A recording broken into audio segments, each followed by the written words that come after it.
Bienvenidos a Cruce de Palabras por Telesur.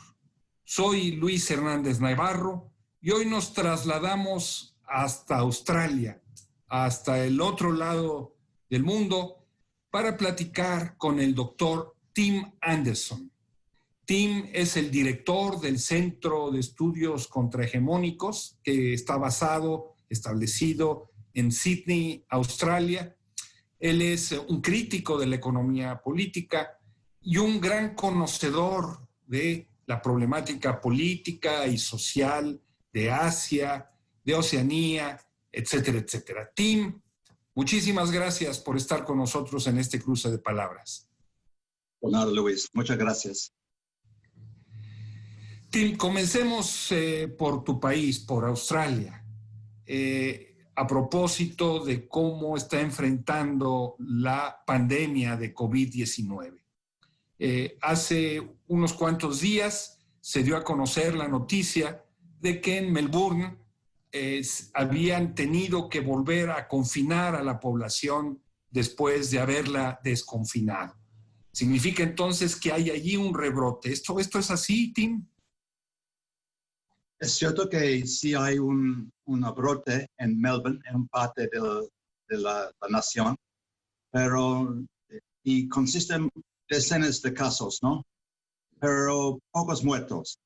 Tenemos un poquito más de 100 muertos en todos estos meses, ¿no? Entonces es un brote, pero no tan grande como los brotes en Europa o los Estados Unidos, por ejemplo, o en América Latina.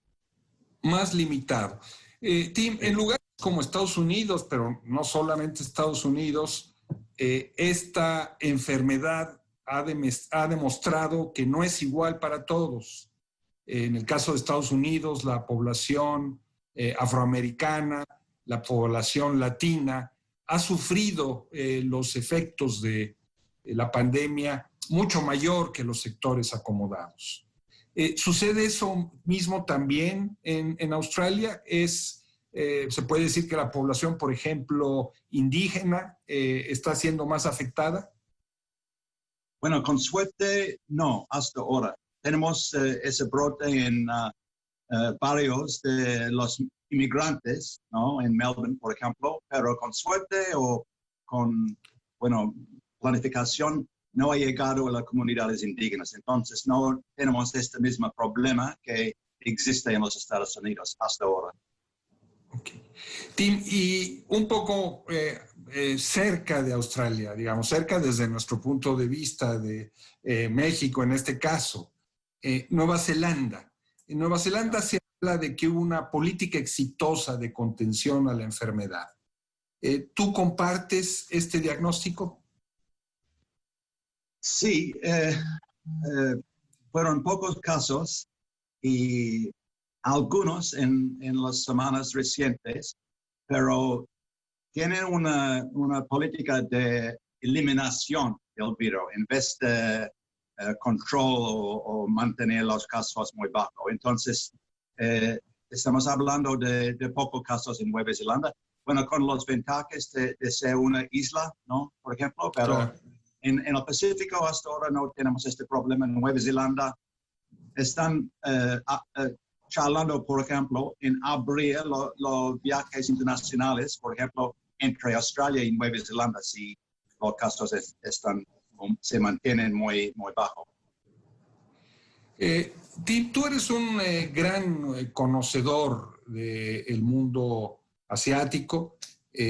Tienes un libro que es un libro de referencia sobre la guerra en Siria, sobre la agresión imperial hacia Siria.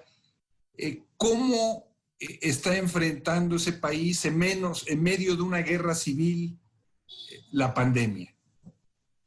Sí, bueno, yo diría que es menos una guerra civil en vez de invasiones, ¿no? de poderes extranjeros. En Siria, por suerte, por planificación, tienen pocos casos hasta ahora por imponer medidas de cuarentena bastante estricto muy temprano, antes de que tenían casos, por ejemplo.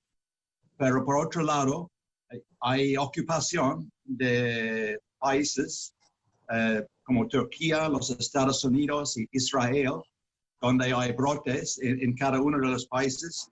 Y sabemos que el ejército de los Estados Unidos es un foco, ¿no?, de infección también.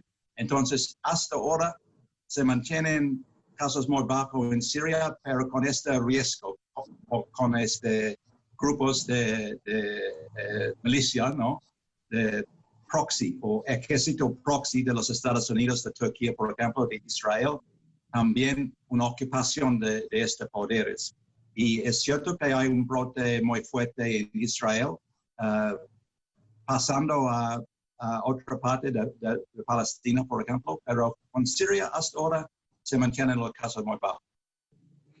¿Y cómo te explicas que en medio de esa agresión imperial, en medio de ese intento de ocupar territorios que ya tiene muchísimos años, ¿no?, que implica además una ocupación por parte de potencias militares como son Israel y Estados Unidos, se haya logrado contener la enfermedad?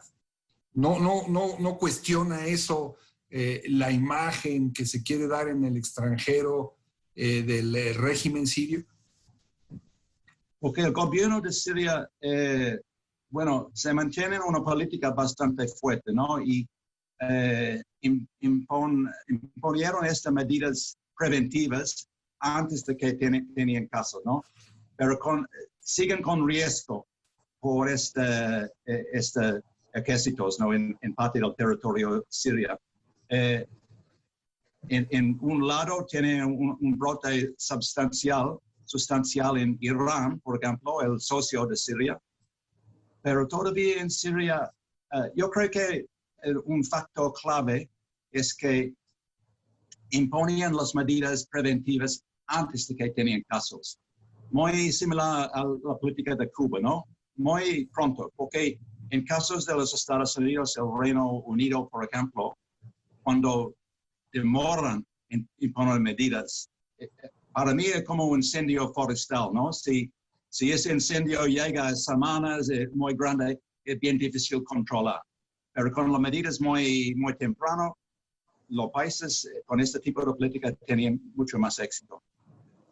Y en este contexto, Tim, ¿cómo se desenvuelve la cuestión militar? ¿Hay una tregua? ¿Siguen las agresiones? Sí, bueno, es un rasgo, ¿no?, de imperialismo, que con estas guerras no están acostumbrados a fracasar, ¿no? Y es una pastilla muy amargo, ¿no?, para fracasar en sus guerras. Entonces, como digamos en Vietnam, por ejemplo, el fin de la guerra puede seguir por años, ¿no? En Siria ya el poder grande está perdiendo sobre 5 años al menos, pero no quieren rendirse, ¿no?, en esta tierra. Entonces, la guerra sigue, la participación de Israel, de Turquía, pero hay fracturas, ¿no?, por parte de Europa, por parte de otros países árabes, por ejemplo. Hay 2 países árabes que ya establecieron sus embajadas en Damasco en los últimos meses. Es una razón por las medidas de asedio, ¿no?, de sanciones de Washington contra Siria, porque temen que hay fractura en su alianza contra Siria, ¿no? Entonces es una guerra muy larga, muy dura, y bueno, los líderes sirios también temen que hay una política en una guerra tan larga, para afectar a los niños, ¿no? La educación, la psicología de los niños, para hacer daño en niños, hace daño en las escuelas, ¿no? Es una guerra muy difícil, muy larga. ¿Y hay algún indicador, Tim, de cómo la pandemia ha afectado al fundamentalismo islámico, a Daesh, que está como un elemento activísimo de este proceso de hostigamiento hacia el régimen sirio? Hasta ahora no, realmente, porque no tenemos cifras ni datos de Idlib, por ejemplo, el parte al noroeste de Siria, donde los grupos más grandes siguen, ¿no? Pero es cierto que sí hay brotes en los países madre de estos grupos, en el Golfo, en Arabia Saudita, en Qatar, por ejemplo. Pero realmente no tenemos datos de los grupos dentro de Siria. Hace un momento mencionabas otro de los baluartes de lo que los estadounidenses llamaban el eje del mal. Hablabas de Irán. También un país acosado por el imperialismo estadounidense, con sanciones económicas en marcha. ¿Cómo ha enfrentado Irán este desafío de la pandemia? Bueno, con Irán es una cosa diferente, ¿no? Porque en Irán es cierto que tenía una epidemia muy grande, lo más grande en esta región del Asia Occidental, por ejemplo. Además, tenían tienen una ola segunda, ¿no? En infecciones. Y porque parece que abrieron las fronteras o abrieron las medidas de cuarentena un poquito demasiado temprano, ¿no? En Irán es cierto que enfrentan medidas de asedio, de sanciones muy fuertes y están jugando con estas presiones, ¿no? Al mismo tiempo están expuestos más a infecciones por el número de, ¿cómo se llama?, peregrinos, ¿no?, que pasan a las mezquitas, a los sitios de los santos, ¿no?, en su cultura, y acercan los monumentos y las tumbas de los santos, besando y tocando y todo esto. Entonces, tiene otro desafío, ¿no?, por infecciones, o sea, el desafío sanatorio, ¿no? Entonces tiene medidas especiales para estos sitios, ¿no? Pero desgraciadamente, a pesar de su sistema de salud pública, a pesar de la voluntad política que tienen para proteger su población, tienen una experiencia mucho peor que los otros países, que los países vecinos.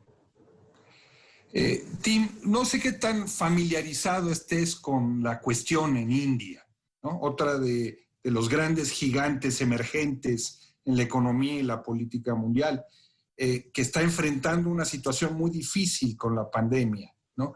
Diera la impresión de que hay una situación de relativo descontrol. ¿Tú estarías de acuerdo con esta caracterización? Bueno, en particular no tanto, solo en general, que India parece que después de América Latina, India es el sitio del brote más fuerte en el mundo. Pero India es un país bien grande, bien complejo. Entonces, hay diferencias siempre en India, por ejemplo, entre los estados. Por ejemplo, con ese estado de Kerala, en el sur de India, tiene un sistema de salud pública mucho superior a otros estados y tiene una experiencia diferente, ¿no?, en Kerala. Es un estado gobernado por comunistas. Sobre décadas, sí. Sí. Entonces ellos han puesto el acento en esto de los sistemas de salud, y a diferencia de otras regiones. Okay. También tiene una población bien educada, ¿no?, sobre décadas. El nivel de educación, de salud, es mucho superior a los otros estados, a pesar de que su economía es más o menos promedio. Otra nación que ha enfrentado con eficacia la enfermedad es Vietnam. Sí. Lograron contener el brote muy rápidamente, ¿no? También. Realmente increíble, porque tan cerca a China, con el brote en China. Pero en Vietnam también yo creo que un clave, o tal vez el clave más importante por su éxito, era imponer las medidas de cuarentena muy temprano, ¿no? Muy temprano. Entonces, el nivel de infección es muy bajo en Vietnam. Y es un país de más de 90 millones de personas y muy cerca a China. Entonces, es un caso notable, ¿no?, de éxito en controlar el virus. Y digamos, en otro espectro político, Singapur también ha sido eficaz en controlar la enfermedad. Es cierto, Singapur también, Tailandia también, sí. Estamos aquí hablando de que hay algo en los regímenes asiáticos que permite una respuesta a esta naturaleza. Es difícil decir porque son regímenes diferentes, ¿no? Pero yo creo que sí al menos hay una voluntad política, ¿no? Para seguir con medidas de salud pública, ¿no? Por otro lado, los países neoliberales, los Estados Unidos, el Reino Unido, Brasil, por ejemplo, vemos una experiencia muy diferente, ¿no? Porque demoran en imponer medidas, piensan en individualismo, en el mercado y todo esto, y actúan muy tarde, ¿no? Y demasiado tarde para controlar. Entonces, sí, hace falta un gobierno con voluntad, ¿no? Para seguir con este tipo de medidas. Es muy interesante esto que dices de Estados Unidos, porque se puede comparar el caso de la experiencia en China, ¿no? Donde teóricamente emerge el coronavirus por primera ocasión, y en Estados Unidos, ¿no? En un caso tienes relativamente controlada la enfermedad, ¿no? En otro, sí. Una situación prácticamente desbordada, con rebrotes en varios estados de la frontera con México, precisamente, ¿no? Sí. Y esto fue predecible, ¿no? Realmente en los Estados Unidos, por no imponer las medidas temprano, por abrir las medidas demasiado temprano para enfrentar una segunda ola como en Florida, por ejemplo, ¿no? Totalmente, realmente predecible si revisamos la historia, ¿no? de la pandemia pasada, ¿no? Hace un siglo, esta influencia de España, que realmente vinieron de los Estados Unidos, casi la misma experiencia, ¿no? Entre las partes de Estados Unidos. Vamos a una pequeña pausa. Sí, está bien. Sí. Ustedes, amigos, amigas, no se vayan, volvemos.